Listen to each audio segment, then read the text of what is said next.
So obviously, if we're trading with our money, we need to talk about risk and control. Why is it so important to be in control and reduce your risks? So the typical textbook answer is because you want to stay in the game and you want to control your downside. But then people never ask, well, why? And I suppose you just did. The reason is not so much about staying in the game, but imagine this.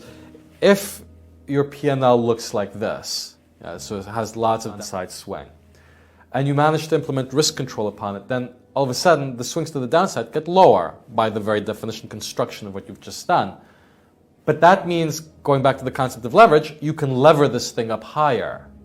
It means you can make more money.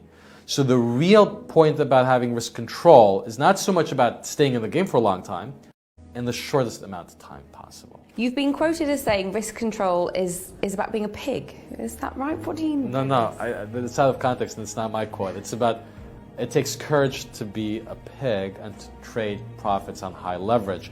What that really says is, when something is going in your favor, to have courage to leverage up and to make even more money, which goes what we said previously in terms of risk control. The reason to control risk is so that you can leverage up and make a lot of money. And as we said, leverage is a two-sided sword, and I think two-edged sword, a lot of people have that fear that if they lose too much leverage, they'll lose what's made up to date.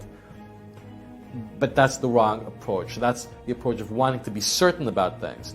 But the whole point about trading is about maximizing the amount of money you can make in whatever time frame you have available. And therefore, to be able to do that, you need to have the leverage. So pig here is more a representation of, apparently greedy. In actuality, it's about optimizing and maximizing the outcome. So where does the failure come from in all of this? Well, the failure can come from getting it wrong. And getting it wrong means obviously losing a lot. And so failure then is not about the amount of money you lose, it's about not getting back into the game.